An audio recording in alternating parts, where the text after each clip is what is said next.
This is the Male Rights Activist Podcast, episode 80. We focus on relationships, sports, and pop culture from the managed point of view. First of all, we want to thank our listeners, each and every one of them.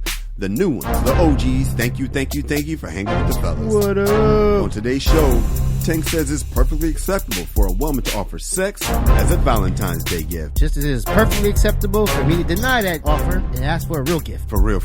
We touch on that Gail King controversy. Not a good look, Gail. And a Dear Irby writer calls me out for always asking women to stay in bad situations. All that and more.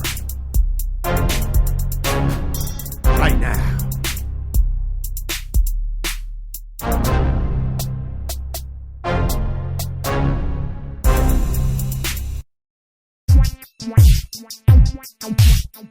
This MRA podcast with Kyle and Kamal. I am Kyle. I am Kamal. We're saving relationships one listener at a time. We got some feedback, Hobie. Do we now? Yes, man. My sister hit us. She said she's also glad that we're back in the studio together. That seems to be a theme, Kamal. Yeah, I'm hearing that a lot. Mm-hmm. That piecemeal broadcast was not the lick.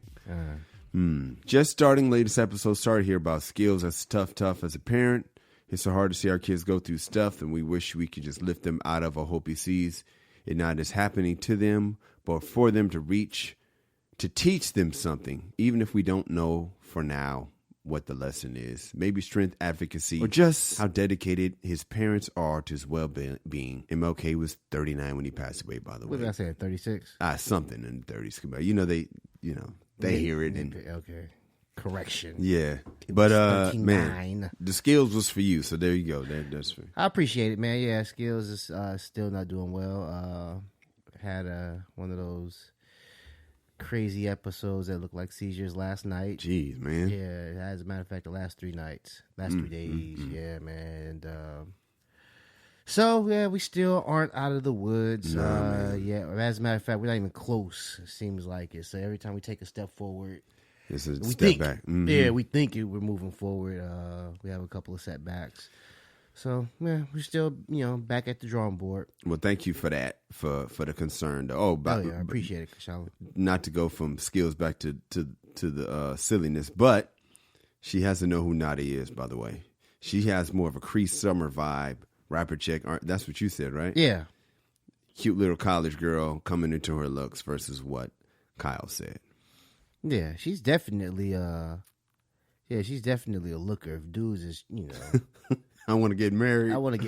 Yeah. God dang, back up. Hey, dog. Yeah, man. Walk around like Mary over in this piece. Yeah, there's something about Nadia. Yeah, something about Nadia, man. That goes to the movie. That's our next film.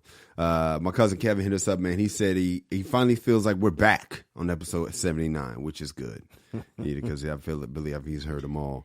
He said, though y'all reunited in 78, I can feel y'all weren't together the whole show, man. We getting called out, Kamal. I know, man. I mean, it wasn't like you tried to sneak it past them. You were up front. Yeah, man. You know me. Yeah. I like to be up front. Yeah. Don't always work out for me, but I like to be up front. They're still giving this shit. You told them, hey, we're not together. We are not. But here's the thing. It's still some bullshit, so get better.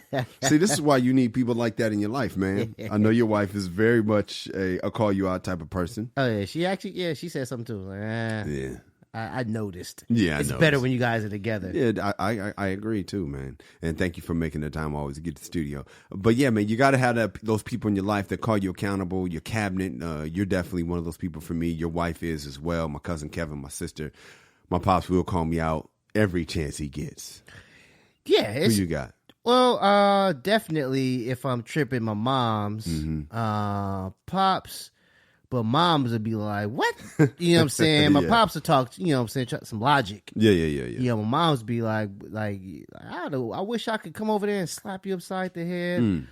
You definitely, my girl. And it's cool to have, like you said, a cabinet. Somebody just G-check you every now and again. Yeah, G-check, nice. Just to let you know you tripping, man. So we're at that point where in our careers, we're not surrounded by yes men yet. Not yet.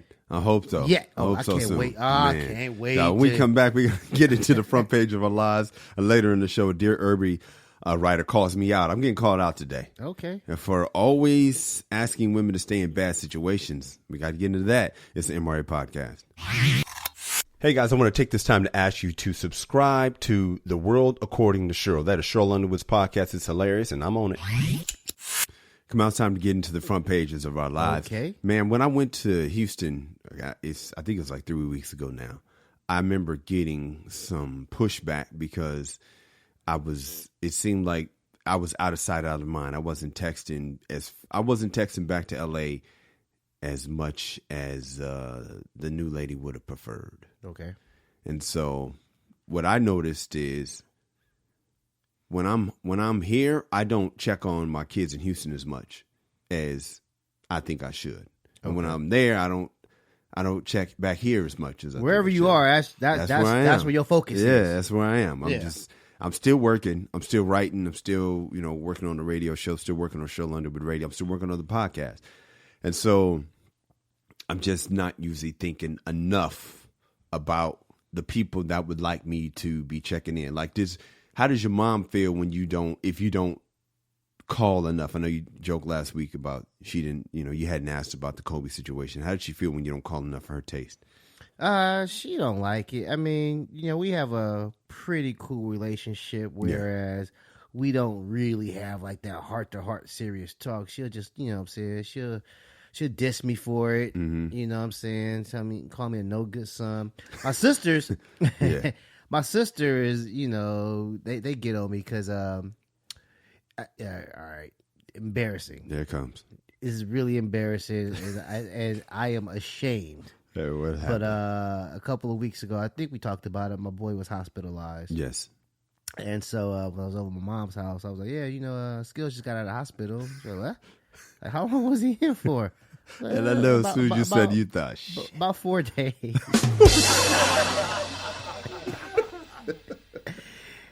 And she was like, why you didn't tell us? And then it's like I'm doing him a favor. Hey, it wasn't a big deal. I don't want you guys to worry. Yeah. She was like, what? Let's worry about worrying. Yeah, I know. I didn't think about it. And I was looking like asshole Jones. Well, it's a reflection of your communication. Yeah. Because if you were checking in every day, which I'm not asking you to do, because that's not necessarily our style as men. No. We don't necessarily reach out to people as much as they would like. It's just not our... We're thinking, and I'm glad women are listening in this moment right now, because we're just thinking about the task at hand. Son's in the hospital. What can I do? How's he feeling? You're not thinking about, oh, shit, my mom would want to know this. You know how when you have a bill that's past due, you be like, God, I got to pay this bill? Yeah. That's how I was about calling my daughter.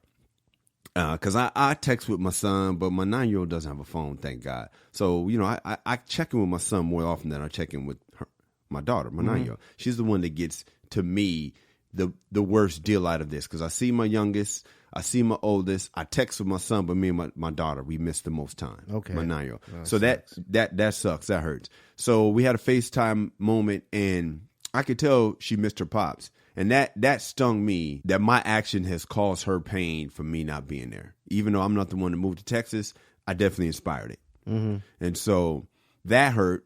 And then she told me she said, I had one of those days where I missed you, so I started looking at some of your stuff online.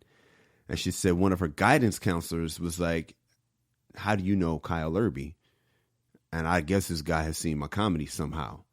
I mean, I say somehow, like as if I've been doing comedy under the rock. But she was like, that's my dad. And he was like, oh, man, that guy's funny, which to me, I'm thinking, wow, that's pretty cool that somebody that works at her school knows who I am, right? So her last name didn't ring that's a bell? exactly what she said. She said, well, my name is blank blank, and his name is, come on. But the thing about that was it made me think, wow, man, you got to be, because I was watching the Kevin Hart documentary, the end of it. I had never, have you seen all the other way through? No, yet? I only seen like 2 episodes. So in the end, I'm going to ruin it. He, the gay thing comes up, his gay tweets and all that stuff. Mm-hmm. And how that affected his team kind of stuck with me a little bit, because I thought, wow, man, they said it's not just the paper cut boys anymore that you're taking care of. He has executives. He has people that I'm guessing are making 6 figures that he pays. Mm-hmm. He has a whole team of, Heartbeat Productions is a team of people that have making grown-up money. Mm-hmm.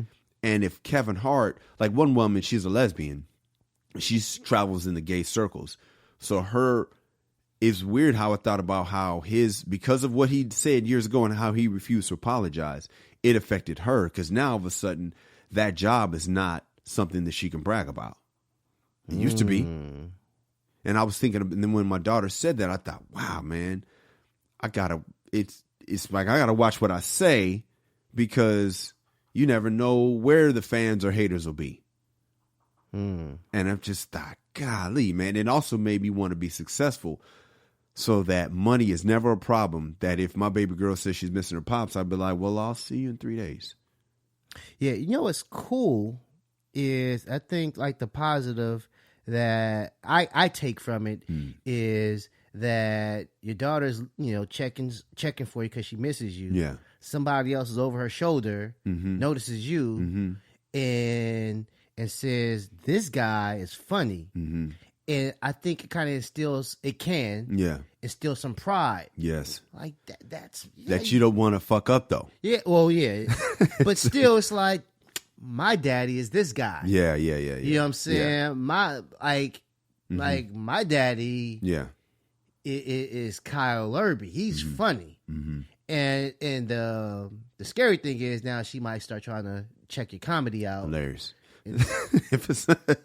Like, oh, wait a minute. Okay. Okay. But no, but the guy said, I think the words were, your dad's a famous comedian. I thought that's hilarious, because her dad is not a famous comedian. But the fact that he knew, you know what I mean? It made me say, man, that's good. It made me want to work harder. And it also made me want to be careful, which is it's a whole nother weird thing. You know what I'm saying? When we come back, man, we're going to save a relationship by giving you some Valentine's advice. And later in the show, Tank says a woman giving her man some good is an acceptable Valentine's gift. Do you agree? It's an MRA podcast. Yo, Kamal. What's up? I finally finished my album, dog. The one you did in 2013? Yeah, man. I know, man. A long time ago, man. But I said, you know what? I'm going to finish this album. This thing is coming out. Eventually. You got to finish. You can't give up. I can dig it. And eventually it's finally here. Eventually it's finally arrived, man. And I was listening to it, man. This thing is funny, dude. Okay, it's not dated. No jokes about Chingy or nothing like that. There is some dated jokes in there. Like there's a reference to, it was before Michael Sam came out. Because it was like a reference to gay athletes that came out. And I was like, wow, that's dated. Okay. But the juxt of it is everything's good. Bruce Jenner still. Yeah, Caitlyn.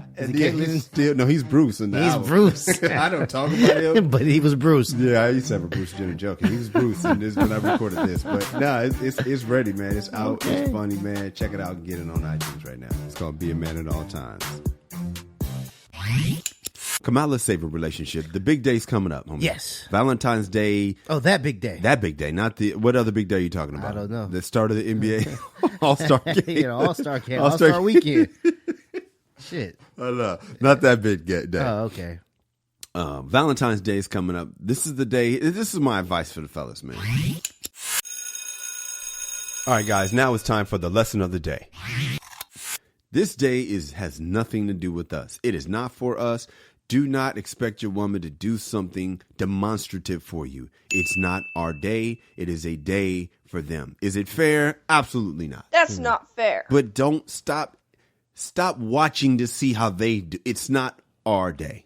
It's theirs. I think that whoever Puffy's with is going to go out of her way to try to please him on Valentine's Day. Hilarious. Now, obviously, it's going to pale in comparison to what he's given. It's not going to be like, reciprocal or anything like that. However, it's not going to be some janky shit either. No way. Because she doesn't want to lose somebody of Puffy's status. Well, here's the thing. It just depends how comfortable she is in the relationship. When a woman is trying to impress you, when she is trying, because it's funny how, men are so simple, dude. Everybody knows men like sex, food, adoration. It's not a mystery. How to please a woman, it varies on the woman. But pretty much men are pretty standard. Women do not have to be reminded about this in the beginning. They only have to be reminded once they get nice and comfortable. So whoever is trying to impress Puff, yeah, he's good. But whoever has relaxed, put their hands behind their head. Who's already in? In, and now looking at Puff like, now what? Because you got to watch out. Certain people like Puff are workaholics. And so Valentine's Day is just a distraction. I don't know a man that's looking forward to Valentine's The Day. owner of K Jewelers, he's looking forward to it. He's so happy about Valentine's Day. Whoever's over there running Hallmark is like, yes. These suckers about to, we about to get them. That's Black Friday for them. Oh, it is Black Friday. It's Red Friday for them in a different kind of red. Good red. Yeah. Yeah, so I don't know a man that's excited about Valentine's Day, but it's if you gloss over it, man, you're gonna pay for it. So try to put some thought into it. Yeah, that's what I would say, man. Just put some thought in it, man. Back in the day, I'm notorious for day of running to Macy's, getting one of them perfume lotion packs, and having them wrap it up. You know what I'm saying? I am notorious for that. Something, just do something, man. Yeah, like Steve Harvey, his daughter got nearly jacked. Right, she was driving a $300,000 car. That's not just for his daughter. That's for his wife. Buying his daughter that is also brownie points towards his wife. We have to spend money on our kids, on them, on ourselves, like that. So she does not, like Lori Harvey. Why would Lori Harvey drive a $325,000 Rolls Royce truck? Why would she pay for that? She doesn't have to. No. Future would buy her one. Steve Harvey will buy her one. It's just her flossing. But as a man, we have to spend. And sometimes when as a man, don't forget your daughters in Valentine's, because it's also a gift to your wife if you bless your daughters on Valentine's. Oh, yeah. So fellas, if you could just always remember that. Do not get caught up, because it's real vaginal to start comparing notes and being jealous. So if you're jealous of her for Valentine's Day, you're acting like her when she's jealous of you for your ability. You get to go out with the guys and I don't. You get to think. You get to this. You get to that. You hear that too? You get to... Of course I hear that. Gosh. That's jealousy. What the hell? Jay-Z said dudes shouldn't be jealous. That's a female trait. That's what they do. You get to... You could do... Darling, you could do whatever you want to if you planned for it and you decided you wanted to do it. You realize, ladies, you too can do whatever you want. They get to a lot of shit. They get to wind their way into results. Dude, positive results for them. Dude, I cannot wind my way Lori into Harvey positive gets results. to drive a $350,000 car that her nor her mama paid for. And if Steve don't buy it, Future will. Yeah. It's a double standard. And sometimes you benefit from it, sometimes you don't. Yeah. We're going to come back. We're going to get into some celebrity gossip, because Tank says a woman, this is another double standard, says a woman giving her man some cookie is an acceptable Valentine's Day gift. Do you agree? It's MRA Podcast. Hey, if you're enjoying the podcast, do us a favor. Tell a friend. That's it. Costs you nothing, helps us out, and gives your friend some entertainment to make that commute a little easier, or gives them some company on a workout, or while they're cleaning the house, so it helps them out, helps everyone out. All right, so please subscribe, leave a positive comment, and share.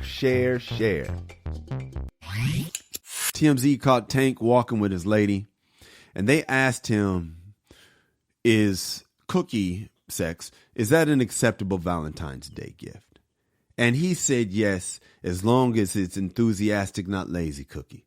And I thought, there's women out there giving lazy sex and calling it a gift. Kamal, when women call sex a gift, a birthday gift, or Valentine's, it drives me nuts. Yeah. Listen, ladies, if you want to give your man sex as a gift, please make it sex from another woman. You cannot give your man the same coochie you gave him 3 weeks ago and call it a Valentine's Day gift. Your vagina is not a Valentine's Day gift. He's been there before. Dog, that would be like if he wrapped up something that you already have in your house and presented it to you on Valentine's Day. Gave you your car again. Gave you your car, went downstairs, washed your car, put a bow on it, and said, Happy Valentine's Day. You would be like, what the fuck? What is that? It's your car. I wanted to remind you that I got it for you. It's yours. Only yours. It's yours. What if a dude wrapped up a vacuum cleaner, Kamal, and was like, "This is for you. We already had it, but it's yours. It's yours. Get to work. No one else touches this. Man. No one touches this vacuum cleaner but you. It's just for you. Happy Valentine's. You'd be offended. Yeah, it's ridiculous, Kamal. Yeah, I'm not taking too much advice from Tank these days, man. Why not? Tank's the same guy that said, like, if you sucked a dick, you wasn't gay. You just happened to suck a dick, right? Yeah, that sounds like Tank. Yeah, man. So I'm not taking too much advice from Tank. Yeah, I think basically he was politicking. He was with a chick. Yes, he was. You know what I'm saying? So he's probably saying all the things so he can smash that night. And not only smash, so that she steps her game up. Because that seemed like his only thing. I think he thought he was representing when he was like, hey, man, just make sure you bring it, ladies. Bring it good. In other words, hey, girl that I'm walking with, make sure you bring it on Valentine's Day. Yeah. I refuse to have sex on Valentine's Day. Get out of my face. Here's the thing, man. So we just gave the advice. Put some thought. That part. Into the Valentine's Day gift. Mm-hmm. And Tank is saying, yeah, we're going to put thought into that. Uh-huh. Chick just basically gives him some. Well, so many dudes are cursed with lazy vagina, man, that I can understand what he's fighting for, saying, bring it on this day. But even that, like, we're both going to benefit from this. Yes. Yeah, that's the thing. Especially, I mean, I'm just saying, let's just be a little real. If I'm having relations with a woman, she's going to reach her climax first. Right.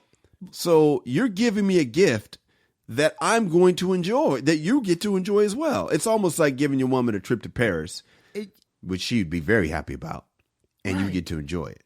Right. But like you said, she's gonna... What if you gave her tickets to the Lakers game for Valentine's Day, for both of you? Right. Like, happy Valentine's, we both get to go watch the Lakers. Right. Like, that's your gift. Right. Yeah. It's the same thing. When we come back, Johnny Depp's ex-wife painting him as a monster, but new evidence shows that perhaps she was the bad guy all along. You're not going to believe this one. It's the MRA Podcast. Hey, come on, we got listeners all over the world now, man. Yep. And I was wondering, man, what the people do while they're listening to our show. I know we got a guy in the Navy who's in Spain. He listens. We got a lady that drives a Lyft. She listens while she's driving her Lyft and has her customers listen too, which is absolutely hilarious. Cat in Brooklyn listens while he delivers some fish. Okay. We want to know from other people, man, how do you listen to our show? What are you doing? Hit us up on the social media. I'm at Kyle Irby. I am at Angry Kamal. And let us know what you're doing when you listen to our show. Kamal, what are you doing when you listen to the show? Man, I'm usually chilling, man. I take the train to get my son from school. Oh, you do? Yeah, man. So I get the headphones on and I listen to it front and back. The problem is I'm coming back. Mm-hmm. He wants to talk. I'm trying to listen. So I have to, try to act like I'm paying attention to him. I'm really listening to my words of wisdom. That's good, man. Yeah. Pretend like you're listening to your son while you're listening to the podcast. That's one way to do it. I usually listen to while I'm cleaning the house, man. I picked... Go ahead. Domestic work? Yeah, man. Oh, come on, dude. I wish I didn't have domestic work, but yeah, man. I usually listen to if I'm washing the dishes or folding laundry. I listen to any kind of thing that I don't have to think. Yeah, and I just get to listen. But I want to know what are the people listening? What are y'all doing? Let us know. Hey, man, Kamal, you sent me this story about Johnny Depp and the domestic violence, and let me tell you why this made me mad. Johnny Depp, to me, is a woman beater. Why? Because that's what I heard. And when I heard he was a woman beater, I believed it. Because I heard it. And he allegedly lost his lucrative Disney job with Captain Jack Sparrow or with Pirates of the Caribbean because she put it out there that this guy's a woman beater. They didn't want to be business with a woman beater. No. And you got to believe women, right? Got to. So the thing that bothers me is if you say Johnny Depp, in my mind, woman beater came up, just like Chris Brown. Oh, yeah, he's a woman. Ike Turner. Johnny Depp. That's what I thought he was. And this dude was like, he had to release a tape. He released a tape that not only, dude, when you listen to the tape, she hits him. Yes. And she comes off as this this defender of women for domestic violence, which is whatever, fine. But she never mentions when she's talking all this anti-domestic violence, how she puts hands on her husband. She comes off as a straight up and down bully. And tells him, like, I didn't hit you that hard, like, walk it off. Yeah, basically saying, hey, bitch. Yes. Man the fuck up. Man up, man. Come on, man. Okay, I didn't slap you. I didn't do an open slap on your face. I just hit you. All right. Stop being a bitch about it. What? What? Hello. Hello. Can a man say that? Right. Dog. I mean, she painted this dude like a monster, and he was like, she's lying. And then he pulls out the tape, and in the tape, she has all these opportunities to say he's the monster, and she pretty much makes it clear that she's the one that hits him. And basically, not only that, she's painting him out to be a monster in public. Yes. With these tapes, she has a chance to paint him out to be a monster, but she doesn't do that. No. And in addition to not painting him as a monster, she paints him as a weakling. Yes. As a bitch ass. And dog, she says, and I quote, I can't promise you I won't get physical again. I'm sorry. What? What domestic violence person? You are the poster child of how bad domestic violence is. Yet you said with your own mouth, and I heard it, and anybody can hear it, go to the Daily Mail. I can't promise. Can you imagine a man saying that to his woman? Right. You're such a baby. Grow the fuck up. You know what I'm saying? And I did start a physical fight. I really confessions, almost like somebody's wearing a wire. You try to get somebody to say it right. Yeah. Like this is the perfect admission. Yes, like, you don't get more perfect than you this. wish you'd say. It's like what? Like, and I did start a physical fight. He even denies that he started it. He's like, you threw this stuff at me. Only time I threw something at you was when you threw something at me and I threw something back. Other than that, right? You're the bully. She's like, she literally said, I'm sorry. I didn't hit you across the face with a proper slap. You didn't get punched. You got hit. I didn't punch you. This is a woman talking to a man. I was hitting you. You're fine. What am I supposed to do? You're such a baby. Grow the fuck up is what the hitter is saying to the victim. And then she runs to TMZ, whoever the fuck, and says Johnny Depp is a monster. He's abusive and all of this shit. And I'm a male rights activist, and I believed her. I didn't. I met Johnny Depp a couple of times, man. Did you? Yeah, I met him a couple of times. His kids used to go to the school with skills. Yeah, no, dope. So I've been in his presence a few times, and I knew his security real good. Mm-hmm. And you know what I'm saying, we would be chopping it up, and they just damn, you chopped it up with Johnny Depp, nigga. Once. Yeah, that's dope. I mean, we like talking about a man's fucking MR. I mean, this is a guy, man. Like me and you talking. Y'all still chopped I was part of the from 21. Oh, you was in the cipher. I was part of the cipher. Hilarious. You know what I'm saying? Yeah, I was part of the cipher. Yeah, that's not as good, but still. Yeah, I be thinking y'all had a one-on-one, but it's still using the cipher. Hey man, if you wouldn't have fucking pride, motherfuckers would have thought I had a one-on-one. Man, I'm sorry, man. Flag on the play. Flag on the play. Let me cut that out. Nah, it's all good.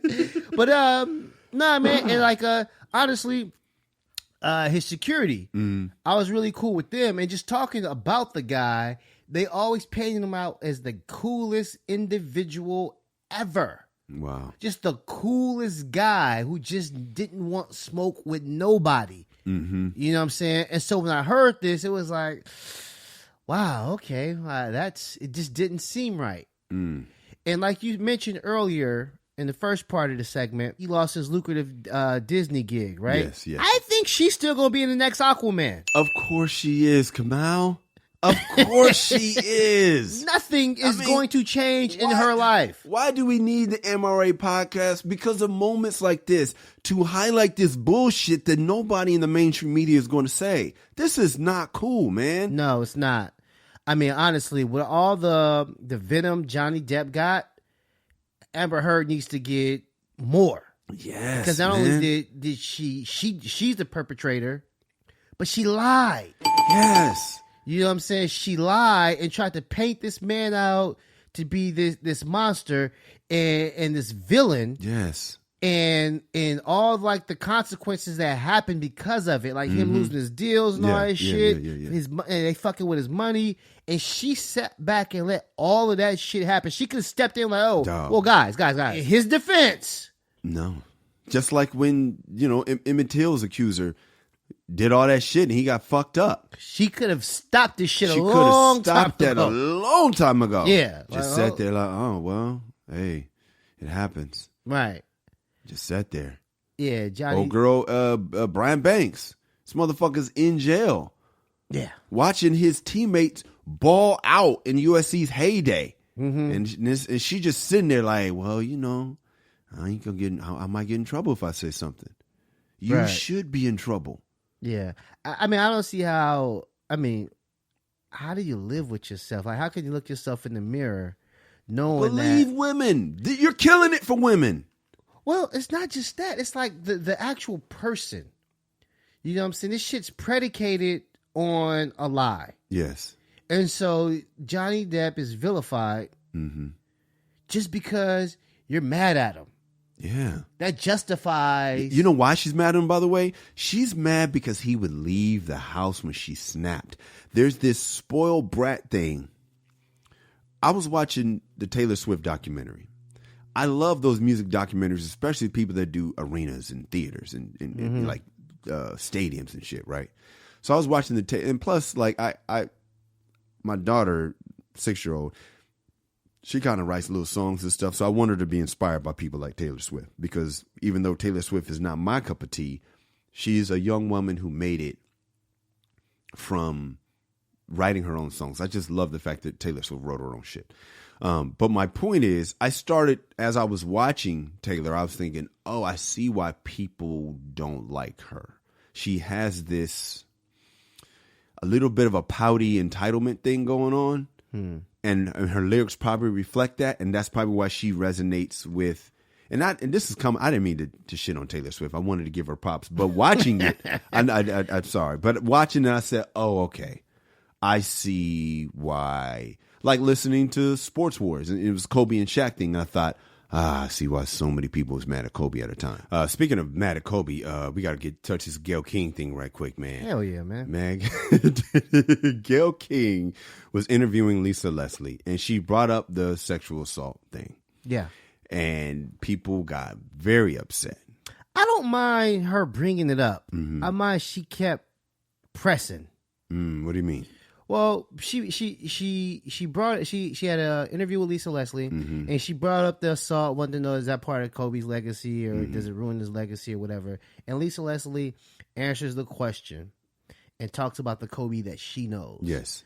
And then Gail King says, well, he wouldn't do that around you. Like, so if he is a monster, you would never see it. And so it was like, well, why the fuck did you even ask her the question if you knew she wouldn't never see it? What was the point of that question? I agree with Lisa Leslie. The man was alive for 41 years. This thing happened in 2004, 2005.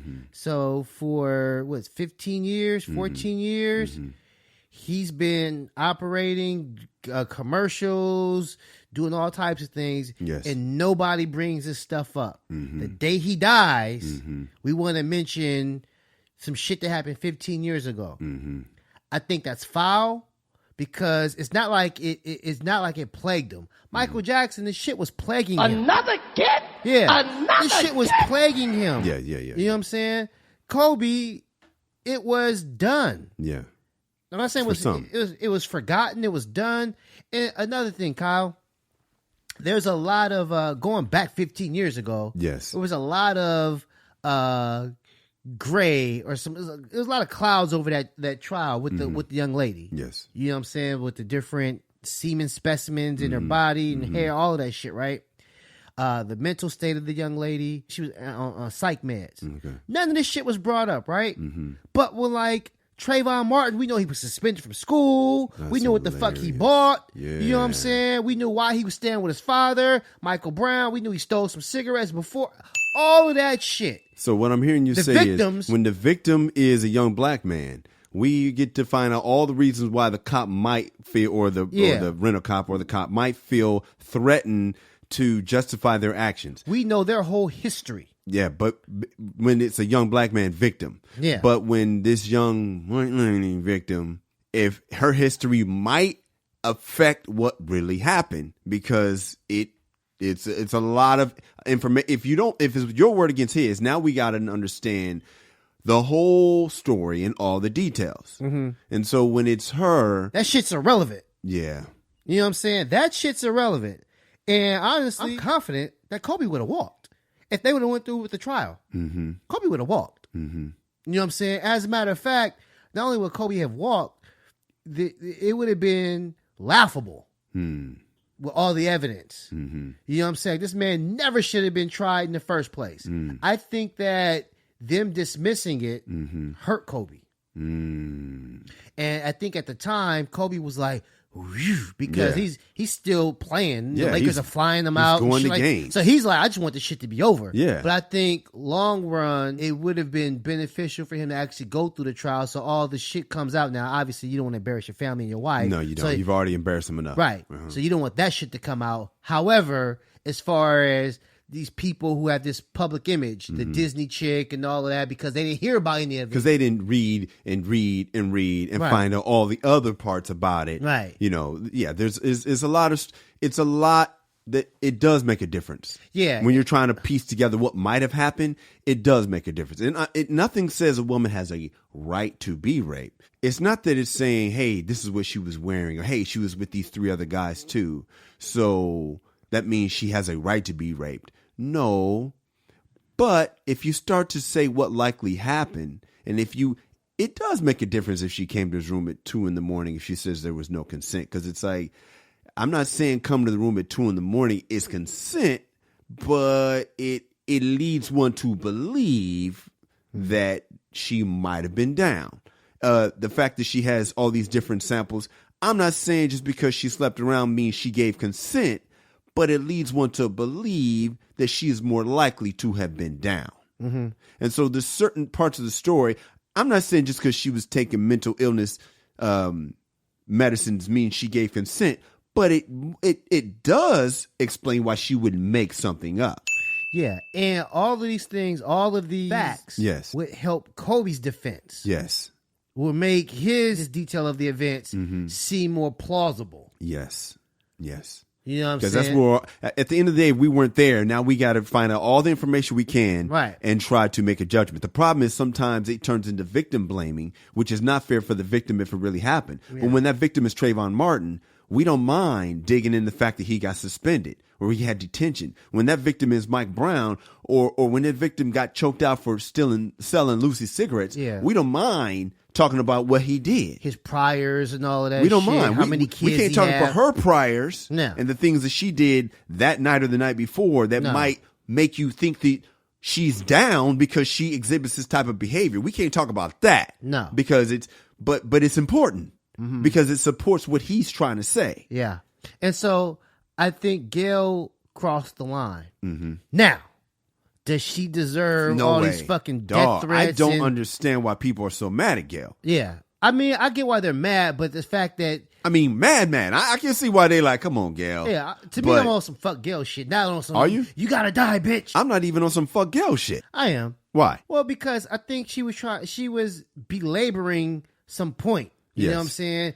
Like Lisa Leslie saying, you asked me a question about the Kobe legacy. Yes. Here's my take. And then I want to keep prying.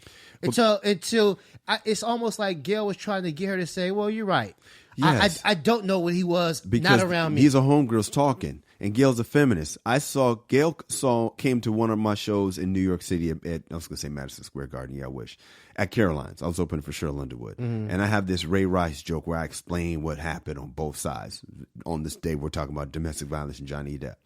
Afterwards, she was like, ooh, I loved everything you did except that Ray Rice stuff. And she gave me a hug and we took a picture together. And she was nice, but I could tell that she was a champion for the women.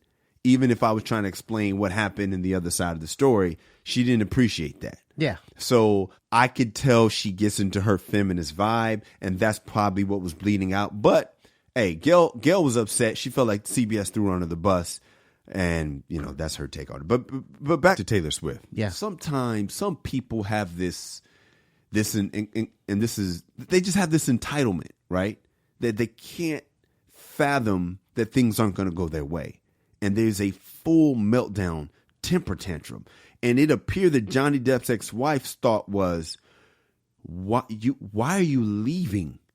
Don't, like, remember when I told you this didn't air, but Aaron Hernandez is, he got into it with his fiance because he called one day and she was pissed because the popo was all over there. Now he's locked up. He called to the crib and she was pissed because she had a bad day of covering up for his shit. Yeah. And he was like, man, I didn't call for this shit. Bitch, you're free.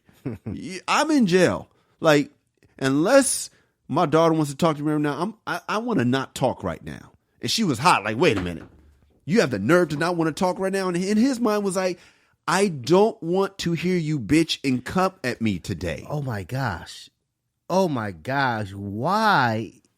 is that so important that we have to listen to, like, the venom and the vitriol? We have to listen to it. Yeah, and that's what Johnny Depp's wife was saying. Yeah. She was like, why do you leave when you're upset? He's like, I have to leave the house because you're attacking me. You're physically, and she said, and I quote, just because I've thrown pots and pans doesn't mean you cannot come back and knock on my door. What are you talking about right now? That spoiled entitlement. Just because I've thrown pots and pans doesn't mean you can't come knock on my door. Yes, it does. Yeah. Here's the thing about it. Johnny Depp is a known ladies' man. Okay. You know what I'm saying? He's known to have gotten around. Mm-hmm. Who else has he, like, allegedly assaulted? That was my Kobe thing. Who else has he allegedly assaulted? Yeah, who else hates this man? Except for basketball related. Yeah. What other woman can you say that, I mean, does he not have a pattern or is it just about you? Yeah. Because I'm thinking this is not the last we're going to hear from Amber Heard regarding. Hopefully not. Because then that goes both ways. Who else can say that because they might have brought out the worst in each other. I don't know. But what I do know is there's something in their mind that says don't leave no matter what. And when you do leave, it triggers them in a way that sets off the ugly in them. When we come back, a Dear Irby writer calls me out for always asking women to stay in bad situations. Let's hear it. It's MRA Podcast. Are you yelling at your radio right now? What the hell you saying? You wrong, Kyle. You wrong, Kamal. Yeah. Or right. That's what I'm talking about. Word. Yeah. Hey, then tweet us. Stop what you're doing unless you're driving. Stop what you're doing. Hit us right now. Respond to us. Just talk to us right now. Let us know how you feel. I'm at Kyle Irby. I'm at Angry Kamal. Or you can hit us both at The MRA Podcast and let your voice be heard. Yeah, man. So we'll read it. We might even respond. And you just might hear it on the show. Yeah, man. Be a celebrity for a day. Yes, man. Just stop what you're doing. Hit us up, man. You'll get a response. Yes, sir. Let's get into this Dear Irby letter. Let us. Dear Irby, I have been a listener for quite some time. I have not caught every episode, but I have heard plenty. I remember on one particular circumstance, this guy was saying he was thinking about transferring his son who plays basketball, and you guys made LeVar Ball references. By the way, that was episode 74. It's called Previous Issues. From the episodes I've encountered, it seems like you, Kyle, don't like change. You want people to stay in bad marriages for the sake of the kids, and you walk right up to the line of shaming women for leaving marriages for their own mental health. Have you ever unpacked? Let's unpack this. Why you do this? She's trying to get in your head. Getting deep, huh? Mm-hmm. I have a similar situation from the basketball guy. My daughter is 8 and she does gymnastics on an exceptional level. She's been studying with one of the best teachers in the Omaha area. The teacher is really tough and she seems to be extra hard on my daughter. I'm ready to find a better fit for my daughter's personality. But my husband sounds a lot like you. He used to play football and he's all about sticking to the program. I know my daughter and I know what kind of coaching she needs. It is not this lady. I'm concerned that she is going to break my daughter's spirit. So needless to say, I'm looking for a new coach. My question to you is, how do you know when it's time to move on? Carrie Ann in Nebraska. Kamal, what do you think, bro? Yeah, I think, Carrie Ann, you have some legitimate concerns, but you're being a mom.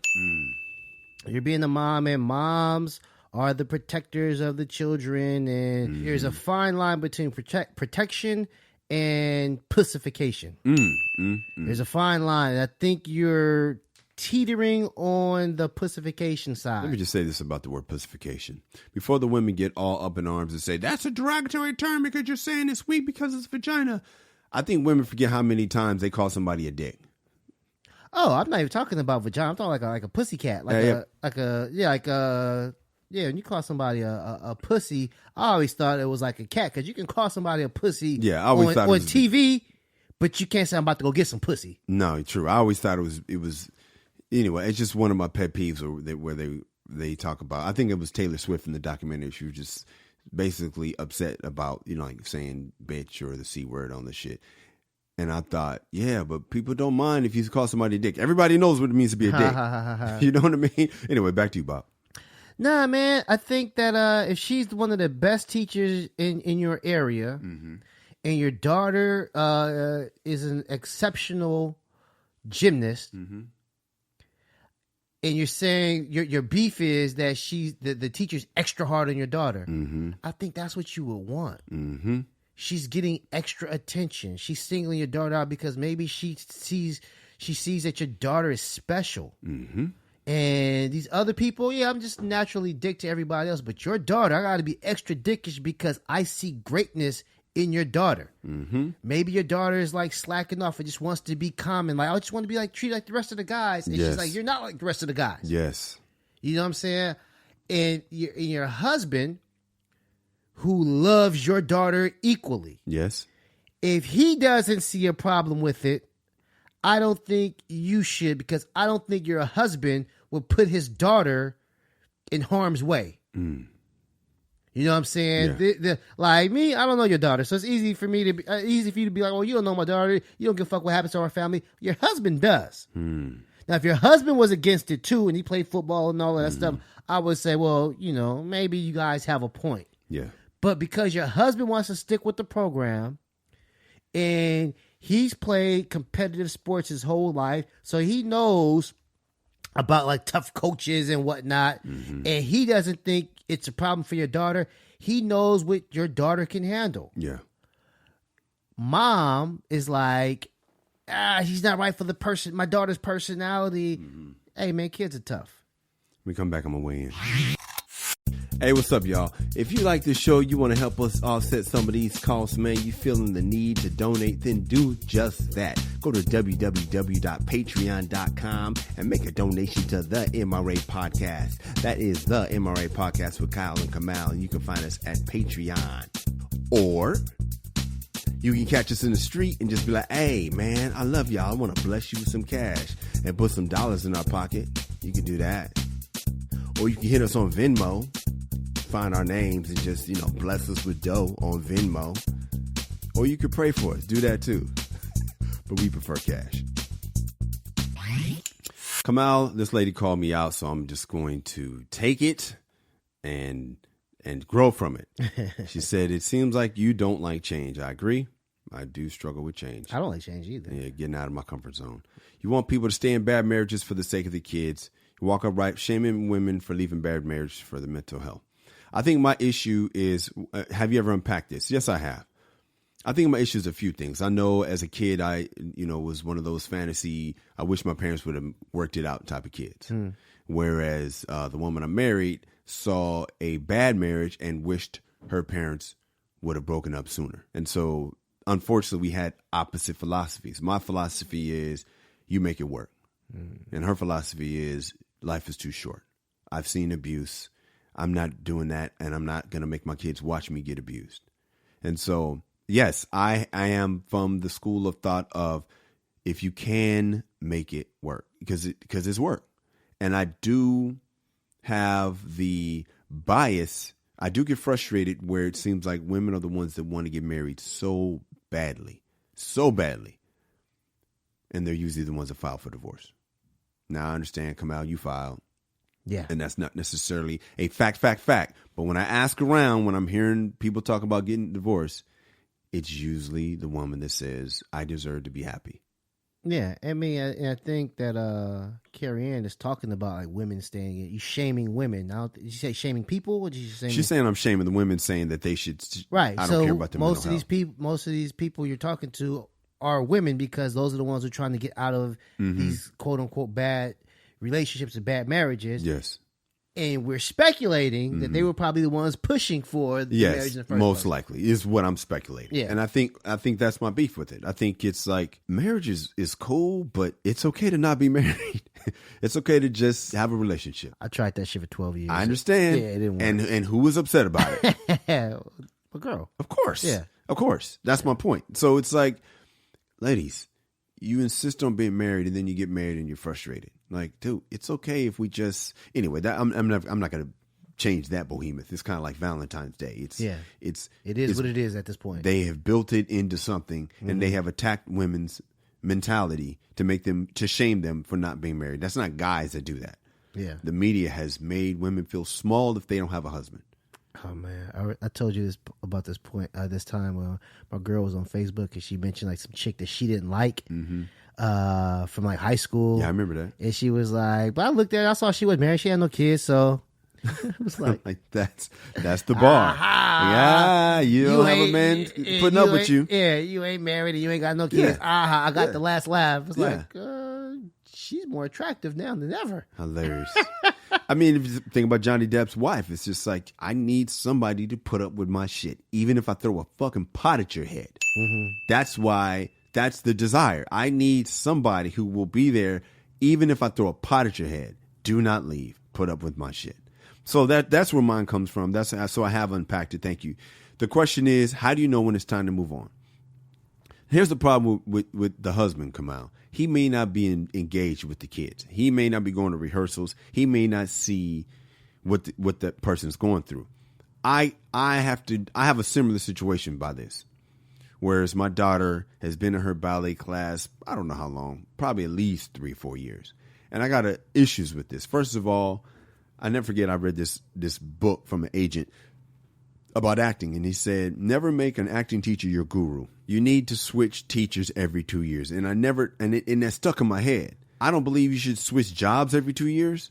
Maybe switch positions in the company to learn different things. But when you have a teacher, one teacher, for your entire career, if you remember the movie Stand and Deliver, they all learned from one teacher, Jaime Escalante, and they all missed the same questions, and it looked like they cheated because he has certain blind spots in his teaching technique. When you switch up teachers, they are able to cover the different blind spots. So that is why you should not have a teacher. So I'm actually going against my normal thing when it comes to somebody training your young daughter. I believe she's 8 years old. Yes. It may be time to find somebody else. Now, I don't know if it'll be somebody better. I don't know what the Omaha gymnastics scene is. I know for my daughter in ballet. Go ahead. But you're talking about change because you think change is better. You're not saying because the teacher is too mean. Well, here's the thing, because my daughter has a similar thing where I was worse. I was not coachable, and this is all, no dad, no home shit, man. Your kid turns out, especially a young man, a high propensity to bitch assness when there's not a dad there, which is why my cousin has a son. He's trying to get custody of his son because he's being raised around all these women in the house. Who's going to teach him how to be a man? Who's going to teach him how to walk it off? Because we don't, you know what I mean? Like, our thing is, if our son falls, get up, nigga. Whereas the mom's like running to kiss his knee. See the look on your face? They will turn your son into a bitch ass motherfucker. Oh, my little son used to be so tough. And what happened? Too many hugs and kisses. When he falls, he comes in there crying, and I look up and I keep watching TV and some shit like that. And she's like, extends her arms and comes in there, which for is a her hug. job. But that's why we need mom and dad. Yeah, because if you're not there, he's just getting bitch assness. And so the beauty of the balance of me being here for my youngest daughter, even though it sucks that I'm not there for my oldest as much as I wish to, is I saw my daughter's interaction with her ballet teacher recently. And my daughter had been sick. And as soon as my daughter got back to rehearsal, her ballet teacher said something like, looks like you're well enough to come to class. And it was almost like she was saying, you faked it. That's why you missed class. Now, I happen to know my daughter really was sick that day. Now, I will also own that my daughter she has burnt this teacher out. This teacher didn't just make up why she has beef with my daughter. My daughter has, just like I have burnt coaches out and I burnt women out, my daughter has burnt this relationship. But it's burnt. There's one thing that's tough love, and the other thing, there needs to be love and tough love. And when my daughter came back in after being sick and I saw how sick my daughter was, I, as her dad, would have appreciated a little love in the tough love in that moment. And it was just more tough. And she was riding my daughter, and then had a complaint about my daughter at the end. And so I finally, from going to rehearsal myself, I said, yeah, this woman's burnt out. You know how cops get burnt out and they snap on the perpetrators, or teachers get burnt out and they snap on the kid? My daughter has burnt this woman out. Their relationship needs a break. You can feel when the love is gone, when your wife ain't got no love for you no more. I said, you could tell when a woman is trying to impress her man. You can also tell when a woman is indifferent and done with your ass. My daughter's ballet teacher is done with her. It's time for a break. So how do I know when it's time? When there's no love to go with the tough love, they might need a break. Yeah, I agree with you on that one. When you don't sense the love, yeah. But just the toughness. I hate to go back to that, but I feel as though if Carrie Ann is there at the what do you call it? The practice rehearsal, or whatever. Practice. Yeah. Yeah, sure. She's there at the practice. Husband's there at the practice. And you balance that off. You know what I'm saying? You're not turning your daughter over to this coach and like going away for like 6 years and, you know, come back and, you know, this coach is raising your daughter. Carrie Ann and her husband are raising this daughter. Right. And so my point is, so if for 2 hours the instructor's tough, that's when Carrie Ann, after practice, is saying like, "Oh yeah, man. The reason why she's tough is because she wants you to do this, and you know, and give her the love that she needs." So it's so there is some balance. But I definitely think if she's the best in this area, I don't think that you leave because of there's a personality difference. I think that the toughness can only benefit your daughter. Now, again, don't just turn her over to your daughter. That's why you're there to fill those holes, like you said, with the love. If you guys have a Dear Irby letter, send us an email at dearirby@themrapodcast.com. That is Dear Irby @themrapodcast.com. Where can we find you? Twitter and Instagram. @Angry Kamal. I almost gave the name before I gave the platform. What do you mean the name? I almost said @Angry Kamal. Oh, okay, well, it's all good. I'm gonna give the name @Kyle Irby on all social media. You can find us both at the MRA Podcast. KyleIrby.com is where my website is. You can see some of the commercials I've done, some comedy videos and stuff like that, and see some of the things that my daughter's counselor said that made me famous. Well, check out KyleIrby.com. Go to the MRApodcast.com where you can see every episode we've done, or listen to every episode we've done, including episode 74. It's called Previous Issues, and that's where we talked about the guy whose son is transferring basketball teams. Ladies, we love you. Fellas, be a man at all times. Deuces. Piano time, Kyle.